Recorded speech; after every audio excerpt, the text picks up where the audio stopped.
Good evening, Shabbat Shalom. Shabbat Shalom. Welcome to everyone who is here in our beautiful chapel, and welcome to those who are live streaming. We're glad to have you as well join us as we have come to redefine the contours of community. Generally, it's those present at a particular point, but now so many of us are in our homes and not together here, but we expand the parameters of what community means at any particular point to include all of those here and at home who are with us. I'm sure you'll agree with me that this has been yet another turbulent week.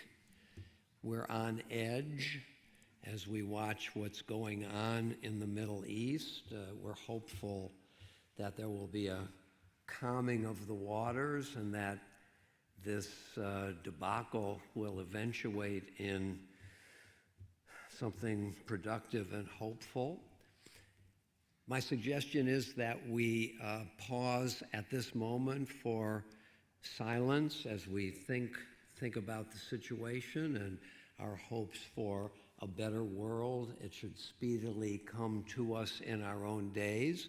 And let's sing Hine Ma Tov together. You know the words from the 133rd Psalm, how wonderful it is for brothers and sisters to dwell together. And then the psalmist engages in a very evocative metaphor, really a simile. What is this peacefulness among people to be compared to? What is it to be compared? And the psalmist suggests compared to a fine, rich, and opulent oil, which calms us and makes us feel wonderful. And the psalmist says that it's oil upon the head, it's oil upon the beard of Aaron, so rich and plentiful as to run down the beard of Aaron. And then finally, its pervasiveness runs down Mount Hermon, all the way down the hills of the spine of Israel. So the psalmist is trying through this simile to indicate to us how wonderful it would be for human beings to dwell in peace together. Let's take a moment and sing quietly, Hine Ma Tov.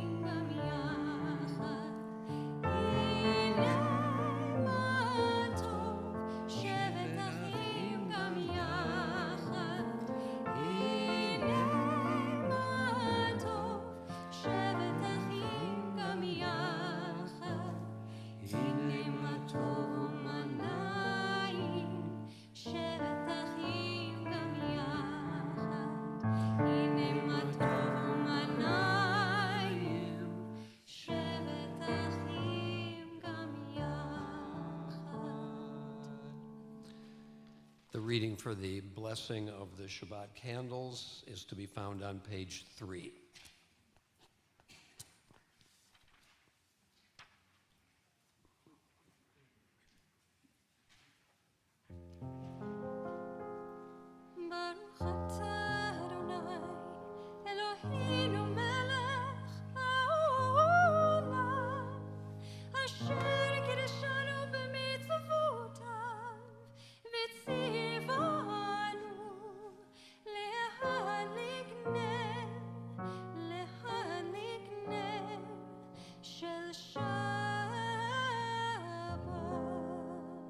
Let's read on page 3 together.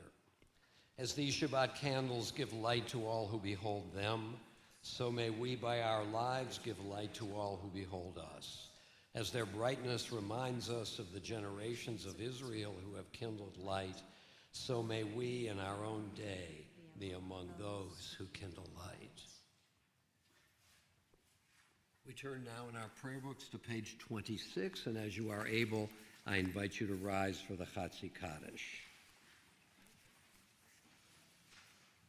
יתגדל ויתגדל ידע שמי רבה, ויעמד יברח חירותי, וימליך מלכותי, בחייכון וביומכון, ובחיי דכל בית ישראל, בגלה, ובזמן לקריב, ויאמרו אמן. יהי שמי רבה מבורך, לעולם עולם מעולמיה, יתברך, יתברך וישתבח, ויתפאר ויתרומם ויתנשא, ויתהדר ויתעלה ויתעלה, שמי לקודש הבריחו לעילה, מן כל ברכתה ושירתה, תושבחתה ונחמתה, תמירן ויאמה, ויאמרו אמן. The call to worship on page 28. ברכו את אדוני המבורך, ברוך אדוני המבורך, לעולם ועד. Together, praise Adonai, to whom praise is due forever. Praise be Adonai, to whom praise is due now and forever. Let's read together on page 32. Everlasting love you offered your people Israel by teaching us Torah and mitzvot, laws and precepts. Therefore, Adonai, our God, when we lie down and when we rise up, we will meditate on your laws and your commandments. We will rejoice in your Torah forever. Day and night we will reflect on them, for they are our life, and doing them lengthens our days. Never remove your love from us. Praise to you, Adonai, who loves your people Israel. Baruch atah Adonai, Ohev Amo Yisrael.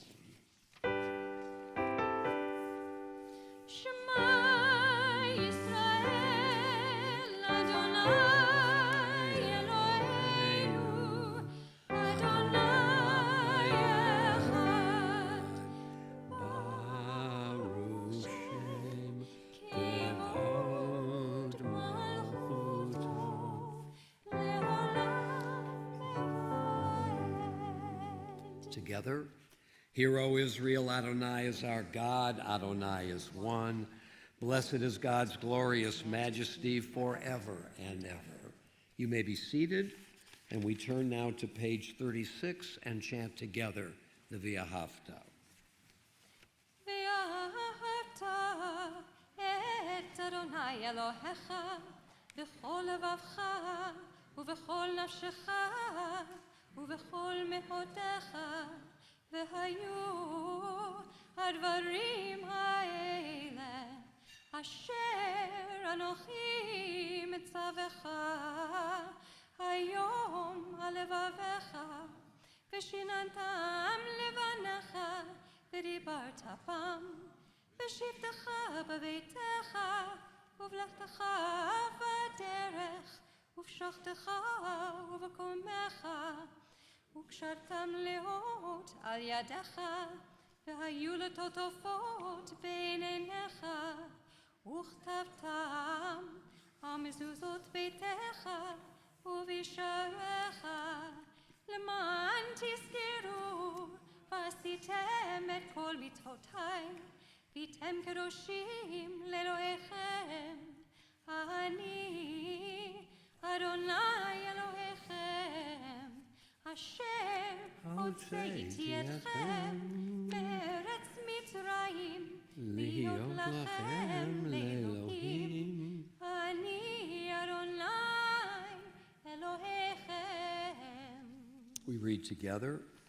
You shall love Adonai your God with all your heart, with all your soul, and with all your might. Take to heart these instructions with which I charge you this day. Impress them upon your children. Recite them when you stay at home and when you are away, when you lie down and when you get up. Bind them as a sign on your hand and let them serve as a symbol on your forehead. Inscribe them on the doorposts of your house and on your gates. Thus you shall remember to observe all my commandments and to be holy to your God.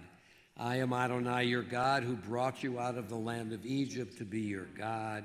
I am Adonai your God. Adonai Elohechem Emet. Turning now to page 40, before we chant the Micha Mocha, I want to say something about the reading that follows it on page 40.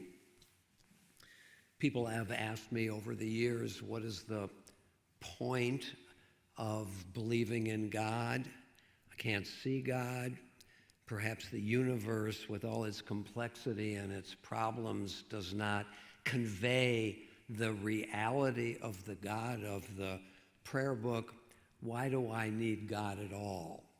And of course, for those who are believers, who believe in a personal God or God of any kind, these kinds of questions need not be asked. But for so many, they do need to be asked. And I do recall a comment by Martin Luther King Jr. that goes something like this. I don't know if this is precise. In order for us to find common ground, we need to move to higher ground. That the resources that we have as we look to one another may not be sufficient for us to feel grounded in life, to feel that life is not only what is the case, but what could be the case, the idea of purpose, of growth, of possibility. And I think that Martin Luther King has put his finger on one important response to this question: the need for higher ground, the need for something that transcends each of us, but which each of us has in common. And I think the Micha Mocha, though it reflects this idea by recounting a story, the liberation of the Israelites from Egypt, nevertheless does point to the idea of liberation that may require some higher belief, some belief in someone or something that makes possible doing the unprecedented. Let's read this paragraph together, and then we'll sing the Micha Mocha.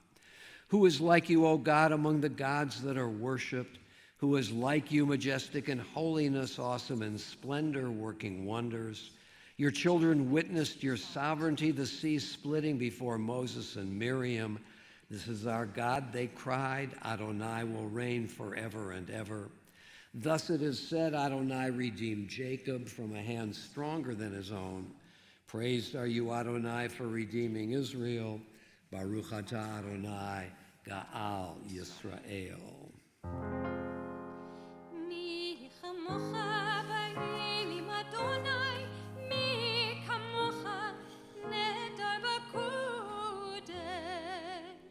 נורא תהילות עושה פלא, נורא תהילות עושה פלא. מלכותך ראו בניך, בוקע ים לפני משה.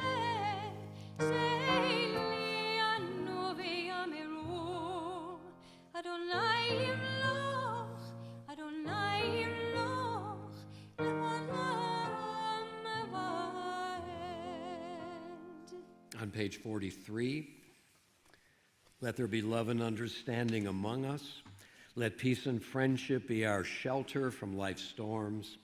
Adonai, help us to walk with good companions, to live with hope in our hearts and eternity in our thoughts, that we may lie down in peace and rise up waiting to do your will. Baruch atah Adonai haporei sukat shalom aleinu, v'al kol amo Yisrael v'al Yerushalayim.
Before I ask you to stand for the Amida, I want to say a word about it, a brief word. Not only is the prayer book a book that facilitates our prayers, it is also something of a distillation of Jewish ideas and Jewish values. The prayer book can be read as a text in its elegance and in its, in some sense, systematic power. So the Amida has 19 blessings on Shabbat. They are reduced to 7.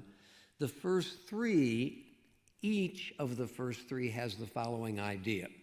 The Avot, the Imahot, on page 48, is about God's presence in history. The next prayer, the Gevurot, on page 50, is about God's presence in nature.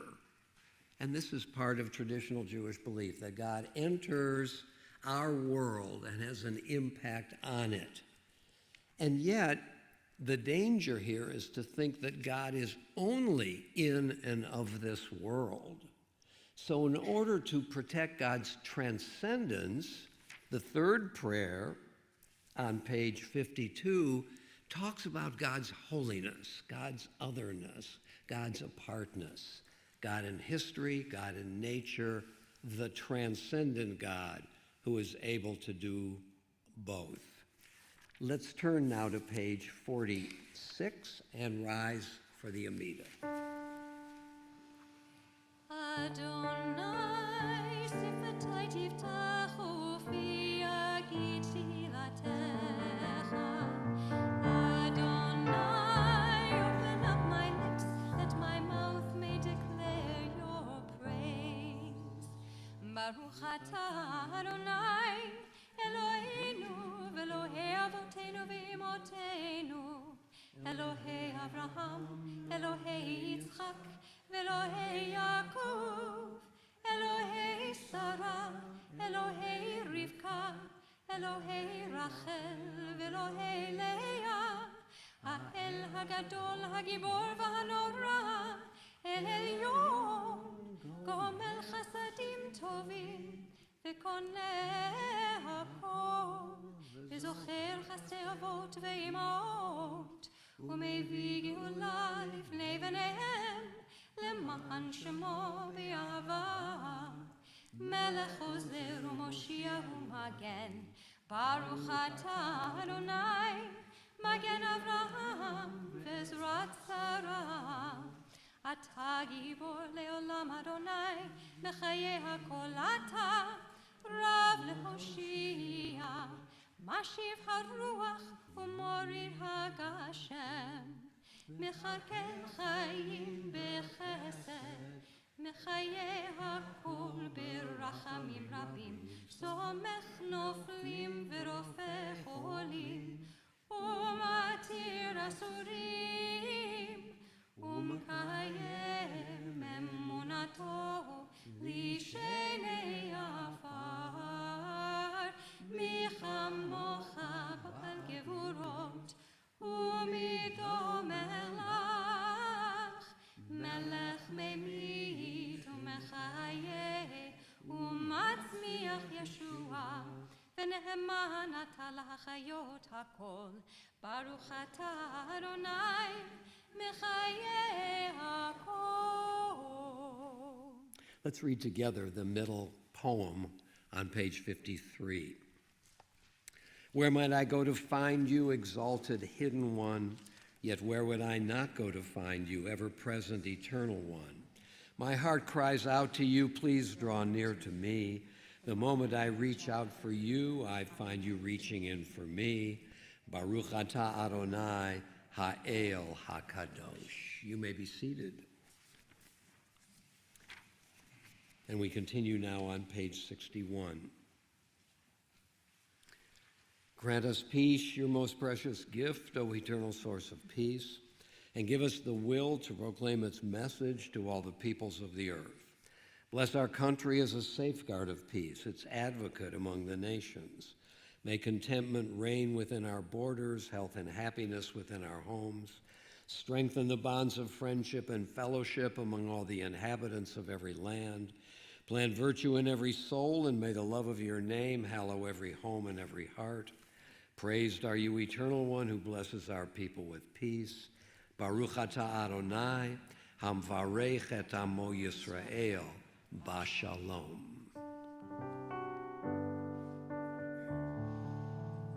Shalom Rav al Yisrael amcha tasim leolam.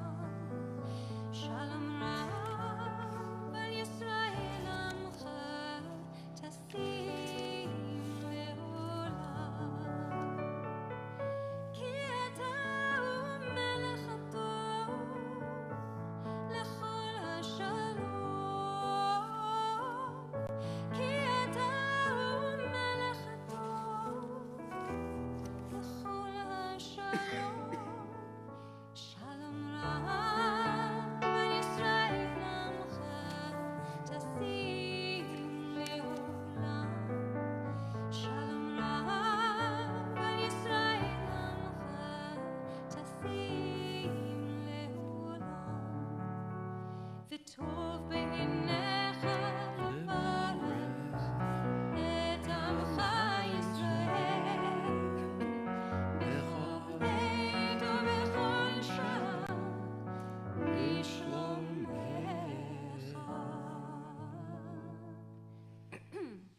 Shalom Rav al Yisrael amcha tasim leolam. Shalom Rav al Yisrael amcha tasim leolam. Tasim leolam. Tasim leolam. We have moments now for silent prayer.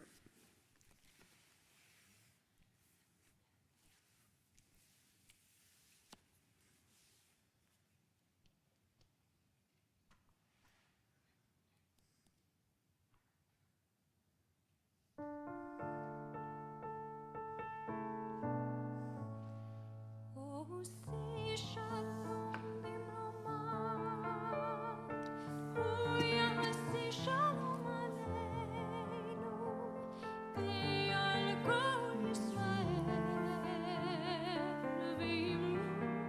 ואמרו אמן. יעשה שלום, שלום עלינו ועל כל ישראל. יעשה שלום, שלום עלינו ועל כל ישראל. יעשה שלום, שלום עלינו ועל כל ישראל. יעשה שלום, שלום עלינו ועל כל ישראל. יעשה שלום, שלום עלינו ועל כל ישראל. Folks, I hope that you saw and heard President Biden's talk to the nation last night, in which he made an urgent plea for aid to both Israel and Ukraine, as well as expressing his full-bodied support for Israel in its fight against Hamas and other forms of terrorism. And I'm sure we all appreciated that great support, which comes both from his head and from his heart. Of course, the fact there are also real political ideas and impulses behind this support does not diminish the intensity and the honesty of that support itself.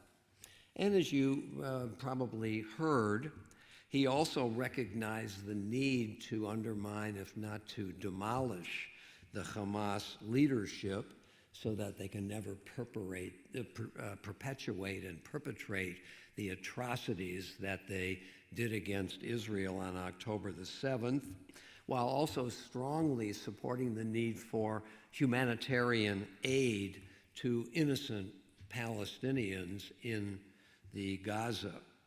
And he said also that he emphasized to Prime Minister Benjamin Netanyahu that Israel not react to the Gaza situation with its heart, but with its head. Yes, of course, the desire to strike back massively, comprehensively, hard is understandable, but acts of revenge will only bring more violence in its train and continue the cycle of violence that so often stains and scars that region. So I want to ask this evening, what does responding with our heads mean? What would it mean to do so? I want to begin my remarks with the idea that, and this is what President Biden also suggested, that this is not only a fraught moment in the history of the region, but it's also an inflection point in the Middle East. And what is an inflection point? It's a moment of potentially significant change. It's a possible turning point with a variety of possibilities. And I too believe that this particular moment is an inflection point, a rare opportunity to make major changes in the landscape of the Middle East. The Middle East at this point is characterized by two prominent realities. One of them right up against the news of the day, and one of them, to some degree, having receded in the light of the hostilities. The first reality is that the region is on fire. It's a conflagration. And we can see from the reaction to the destruction of the hospital in Gaza, with the Arab street reacting with such violence and such rage, that even though that allegation proved very quickly to be false, the Middle East is a tinderbox, and all it takes is one small little flame to kindle it and to wreak its destruction upon the inhabitants. That's the first reality. The second reality, which is now to be recalled from having receded from the news, but which is a deep reality nevertheless, are the Abraham Accords that were facilitated by the Trump administration between Israel and the Arab states, the states of the United Arab Emirates and Bahrain, the Abraham Accords.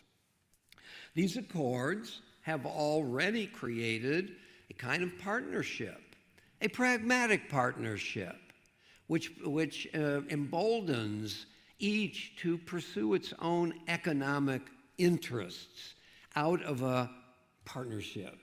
And from this, it becomes a growing connection among those various entities. If you will, a growing normalization in the Middle East. Which of these two realities prevails? The conflagration or the coming together to some degree of hitherto enemy parties? Depends upon what happens next. We also know that Saudi Arabia, Israel, and the United States have been holding a series of conversations about ways to further cooperation among these parties. Imagine if Saudi Arabia and Israel were to be able to engage in cooperative ventures in ways that the UAE and Israel are beginning to do.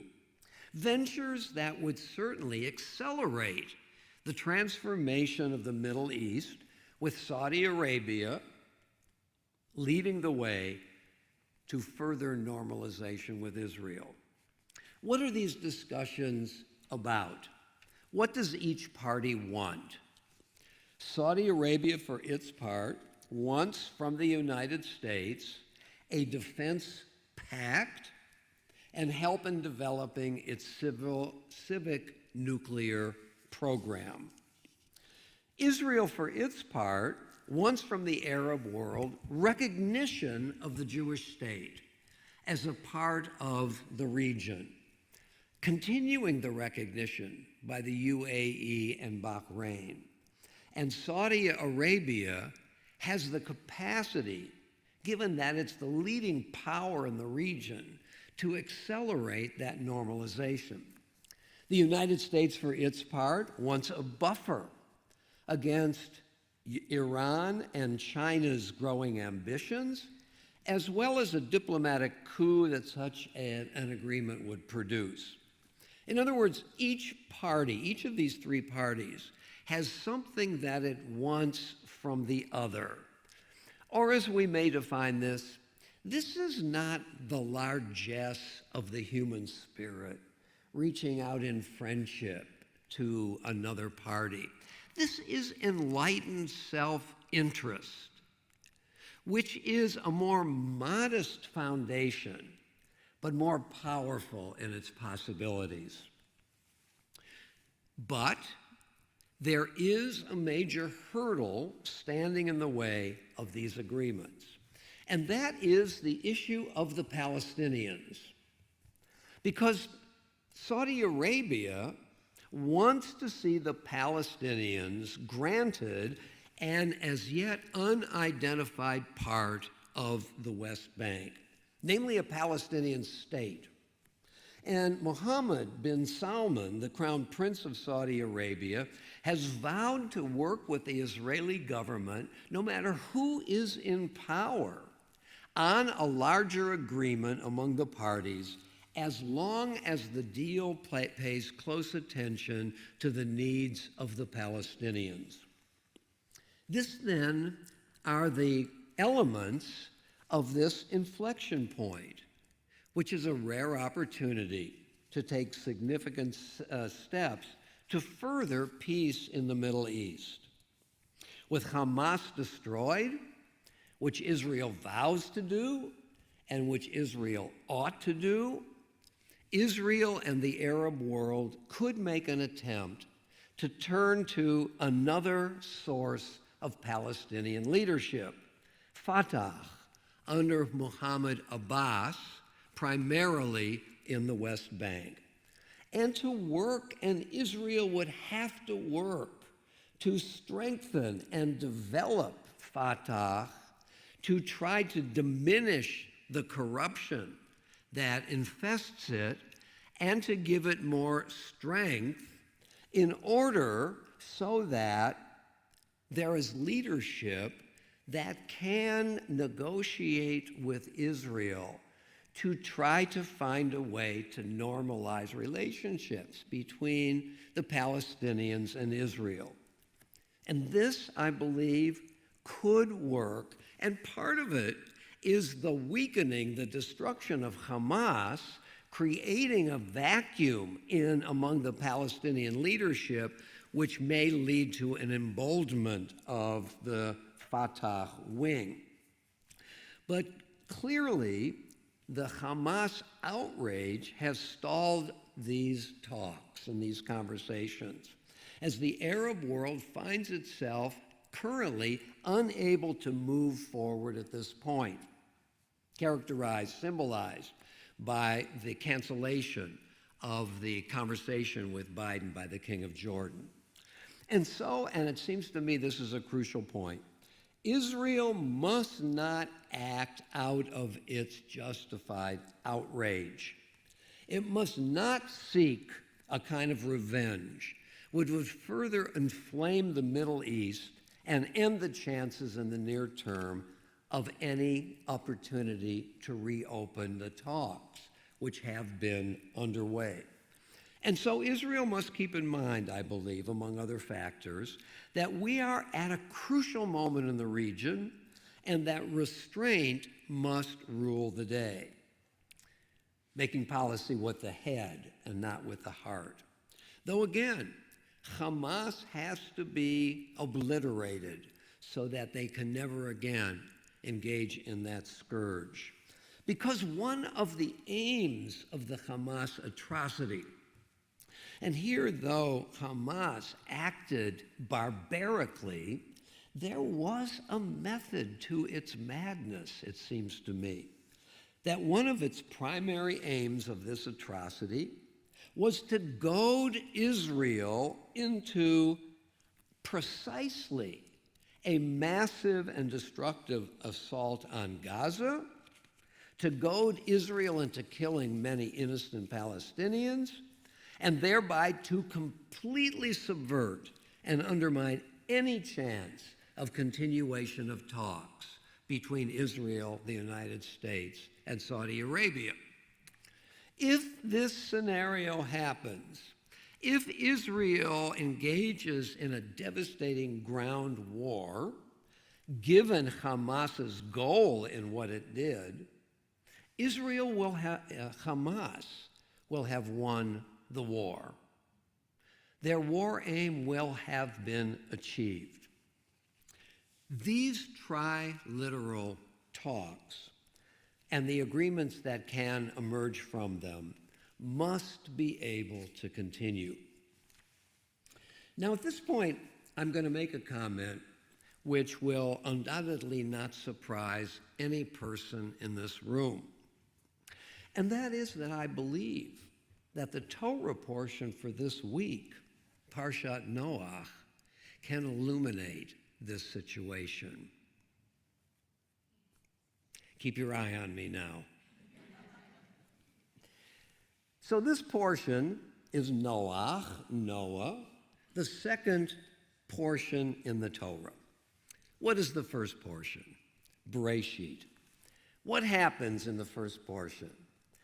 In chapter 1, the world is created by a God who speaks the world calmly into being, and thereby creating the structure and the elements of our universe.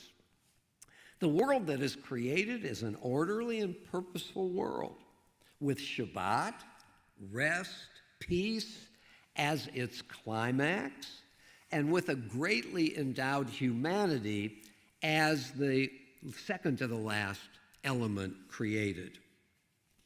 It is indeed, to the casual observer, a very calm and pacific process of creation, and the result is something wondrous, orderly, and purposeful.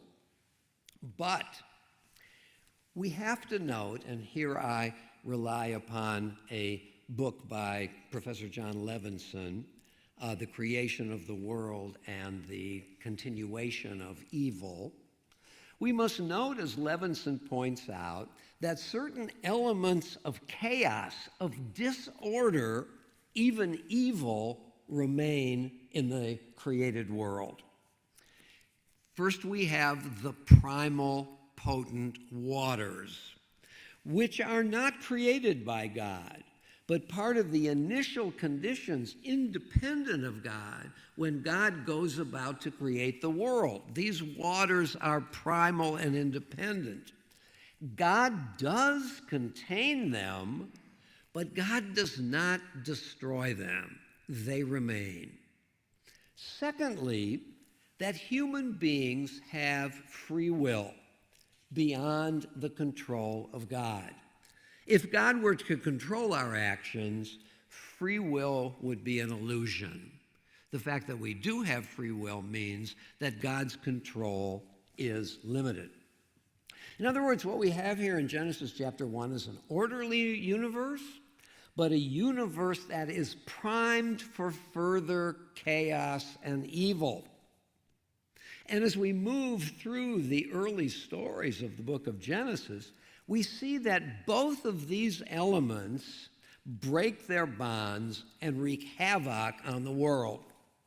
Human beings, for example, in Cain and Abel, the Cain and Abel story, in the story of Lamech, engage in ruthless and ever-intensifying violence until God is fed up, decides that he has made a mistake in creating the world, and decides to destroy it.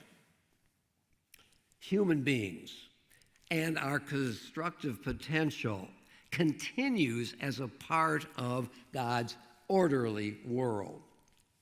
And the vehicle of the destruction of the universe, the very waters of creation, which inundate every visible part of the earth, so that the world is brought back to its primordial chaos, where waters and darkness hovered over the face of the deep. The world is undone by the very waters that precede the creation of the world as an independent destructive force. And so, an evil impulse that has never receded is inflicted on the world in a growing crescendo of violence. And the forces of destruction, which also never recede, is loosed upon the world. And so the Bible implicitly proposes the following question: is there a way out of what may be an ever-continuing cycle of human evil and natural destruction? Are there actions that can be taken that can weaken these perennial powers of evil and chaos? And lo and behold, the Noah story shows that these possibilities are real, and also what they are. As for human evil, Noah, alone among humanity, is a righteous man. Namely, that even a minority, even a single individual within rampant evil of humanity can have a massive impact on events. Human beings can act evilly, but they also can act righteously, and all by one's self. And it is because of Noah's very righteousness that God decides not to give up on the world. At the end of the flood story, the biblical author introduces something new: the idea of covenant, albeit in a way that awaits much further development as the biblical narrative proceeds. But the idea of covenant is an innovation. What is it?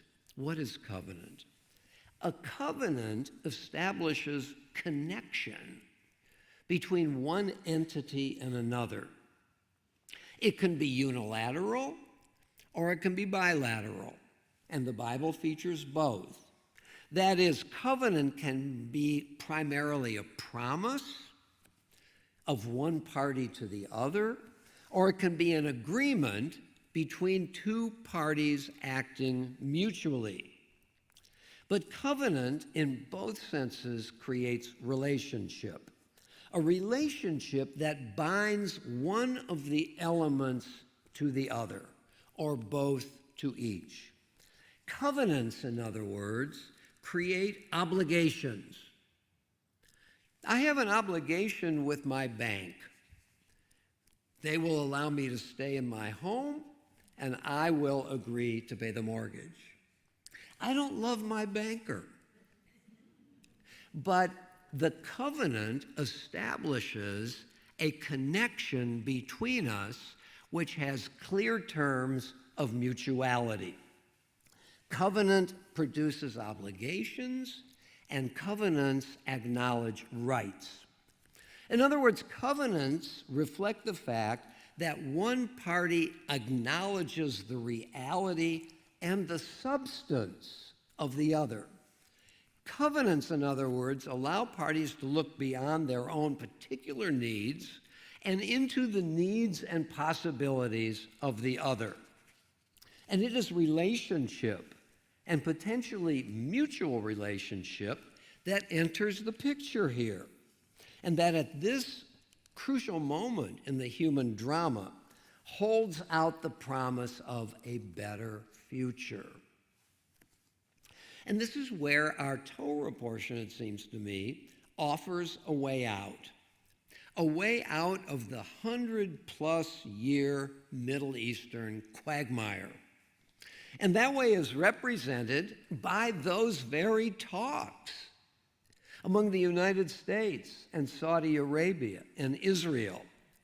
Hitherto enemies, at least Saudi Arabia and Israel, now willing to talk to one another. And like my relationship with my banker, that I follow the terms of the relation just doesn't mean that I have any personal affection toward him. Affection is not required in a covenantal relationship. Talks animated by a newly found affection for one another is not the case, but rather need, mutual need, for which each party has something to offer the other. And this is where the promise of this inflection point in the current Middle East situation must take priority. For it is a rare opportunity that may not come again for decades, which the hot impulses of anger and rage and revenge must not be allowed to subvert. Too much is at stake. And so I want to conclude my remarks with two admonitions. First, that Israel specifically, which has much to gain from possible accords with Saudi Arabia, not the least of which is normalization in the region, an impulse that has already sprung to life in some arenas, that Israel not act in a way that undermines those possibilities, while also being sure that Hamas never again has a chance to massacre Israelis or to undermine the progress between Israel and its neighbors.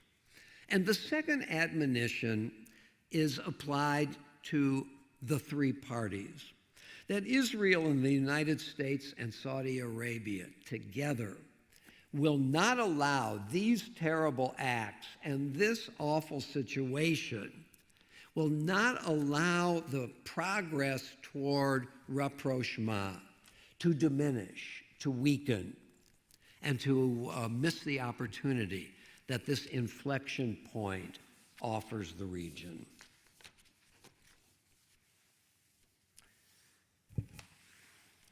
I'll be anxious to know what you think. As I was looking around while I was making my remarks, I saw a few hesitant and a few less hesitant. So my intent here was to try to make a strong point, but to open up a conversation from which we all learn. At this point, we turn our attention to those members of our families and circle of friends who are ailing of mind, of body, of spirit. As my hand passes over your section of the congregation, please feel free to mention the names of those about whom you are thinking so that we can add our prayers for their return to full health to your prayers.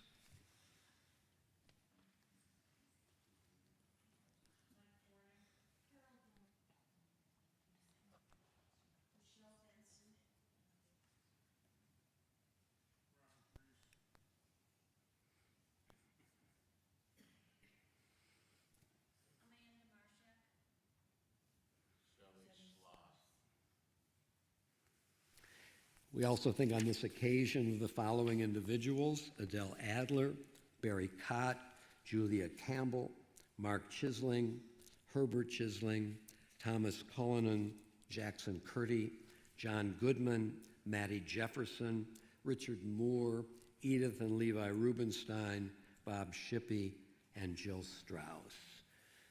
Let us now turn to page 53 and sing together the Mishaberach.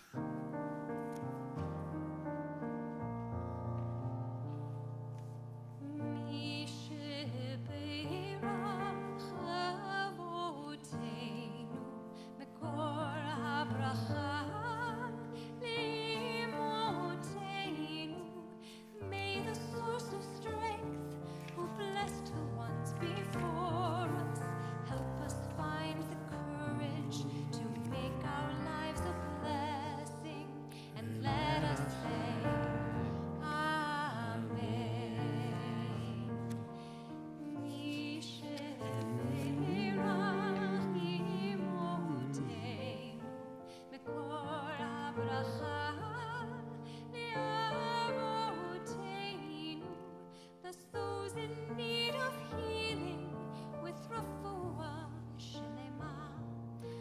renewal of body, the renewal of spirit, and let us say, Amen.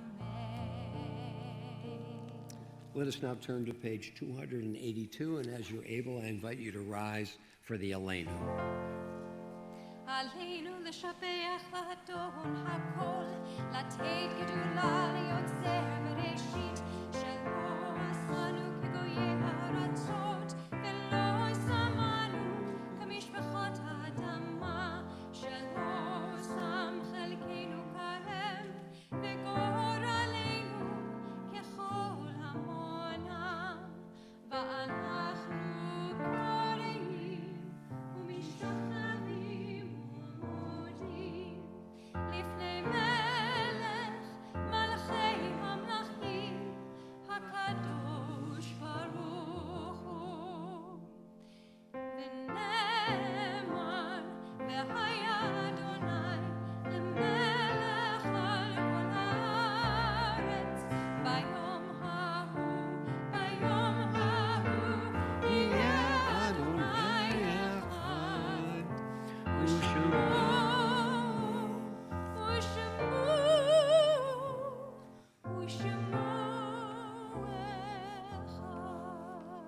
You may be seated. And we turn now to page 292 as we prepare for the recitation of the mourner's Kaddish. When cherished ties are broken and the chain of love is shattered, only trust and the strength of faith can lighten the heaviness of the heart. At times, the pain of separation seems more than we can bear, but if we dwell too long on our loss, we embitter our hearts and harm ourselves and those around us. The psalmist said that in his affliction he learned the law of God. And in truth, grief is a great teacher when it sends us back to serve and to bless the living. We learn how to console and comfort those who, like ourselves, are bowed with sorrow. We learn when to keep silence in their presence and when a word will assure them of our love and our concern. Thus, even when they are gone, the departed are with us, moving us to live, as in their higher moments they themselves wish to live. We remember them now, they live in our hearts. They are an abiding blessing. We think now of our loved ones whom death has recently taken from us, those who have died at this season in years past, and those whom we have drawn into our hearts with our own. We think especially of those precious individuals who have been laid to rest in the past week. Charlotte E. Belcom Goldberg, Ned Gross, Larry Riga, Valerie Weitz, Harry Greenwald. And we think as well about those individuals who have been laid to rest in the past 30 days.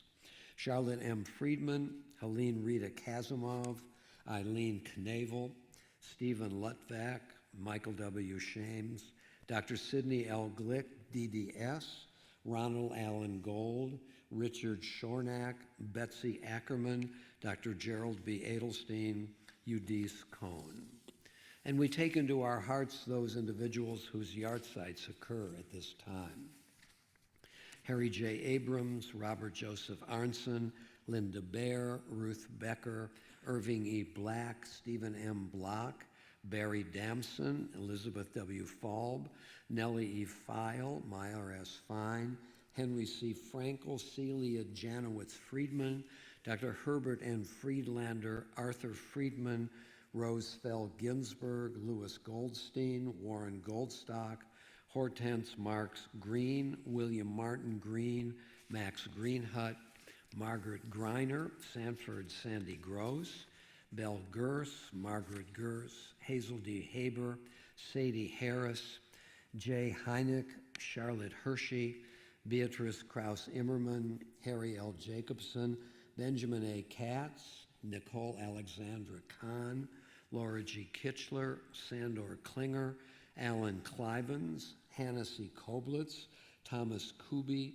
Estelle Lader, Ann M. Ted Levine, Edith Levine, Ralph Herschel Lewitt, Philip Lieberman, Esther Reisenfeld Markowitz, Ruth E. Marcus, Augusta Mintz, Lieutenant Arnold Nathanson, Emmanuel Rosenfeld, Larry Rubenstein, Sidney M. Shane, Max D. Schwartz, Norma C. Siegler, Dr. Isidore B. Silber, Louis L. Squires, Melba Jean Stoller, Robert Thomas, Joseph H. Tyroller, Florence Foll Ullman, Jesse T. Waldman, Norman C. Waldman, Ann Tillis Weidenthal, Edith Clara Weinkel, Jacob Weiskopf, Dr. Marvin Whitman, Malcolm Zucker.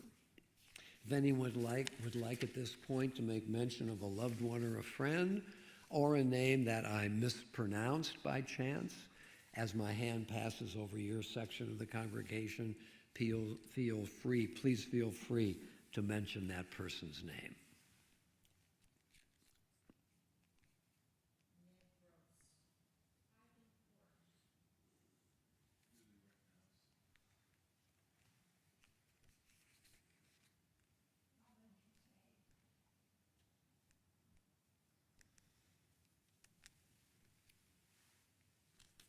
Zichronam livracha, may their memories ever be our blessing.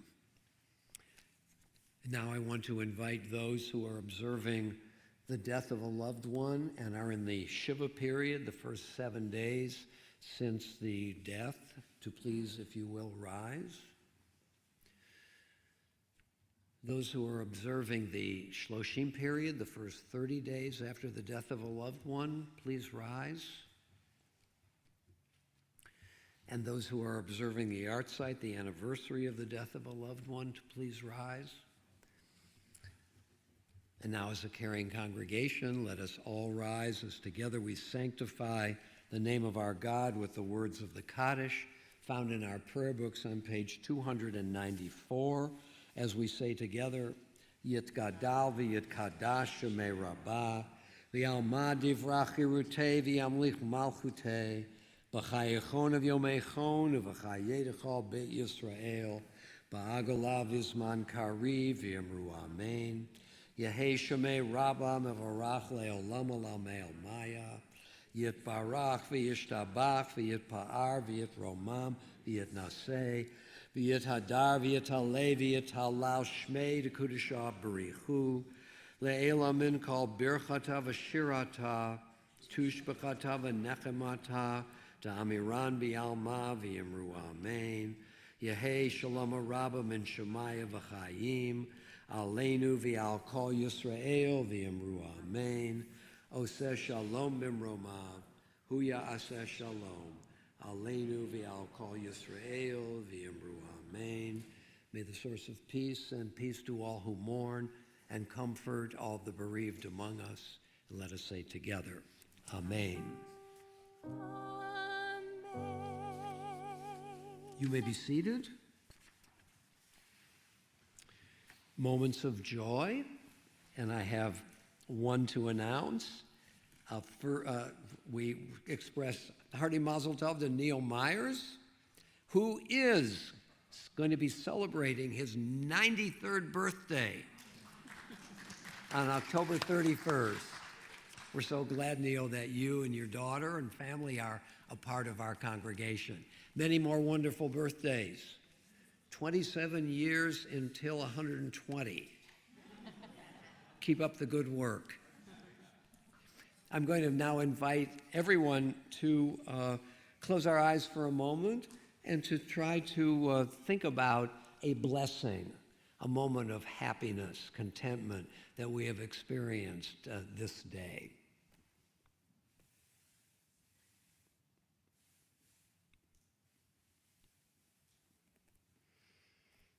And let us join in the singing of the Shechianu. Baruch atah Adonai Eloheinu melech haolam, שהחיינו וקיימנו והגיענו לזמן הזה.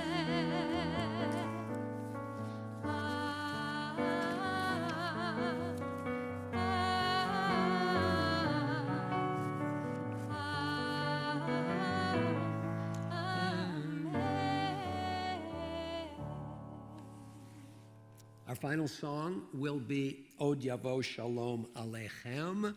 May peace come soon and continuing for all of us. Join in the singing. Od Yavo Shalom Aleinu, Od Yavo Shalom Aleinu, Od Yavo Shalom Aleinu ve'al kulam. Od Yavo Shalom Aleinu, Od Yavo Shalom Aleinu, Od Yavo Shalom Aleinu ve'al kulam. Salam Aleinu ve'al kol ha'olam. Salam Shalom. Salam Aleinu ve'al kol ha'olam. Salam Shalom. Od Yavo Shalom Aleinu, Od Yavo Shalom Aleinu, Od Yavo Shalom Aleinu ve'al kulam. Od Yavo Shalom Aleinu, Od Yavo Shalom Aleinu, Od Yavo Shalom Aleinu ve'al kulam. Let us join together in the Kiddush. Baruch atah Adonai Eloheinu melech haolam, borei pori hagofen. Baruch atah Adonai Eloheinu melech haolam, asher kiddushonu b'mitzvotav v'ratzavanu. B'shabbat kodsho ya'avahu v'ratzon inchilanu. Zikaron lema'aseh v'reishit, ki hu yom techila למקרא קודש, זכר ליציאת מצרים. כי באנו בחטא ואתנו קידשת מכל העמים, ושבת קודשך באהבה וברצון הנחלתנו. ברוך אתה אדוני מקדש השבת.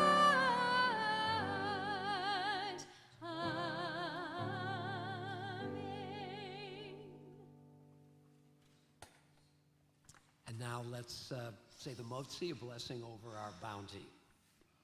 ברוך אתה אדוני אלוהים מלך העולם, המוציא לחם מן הארץ. Amen. Right. Adonai Ozle Amo Yitain, Adonai Varechet Amo Vashalom.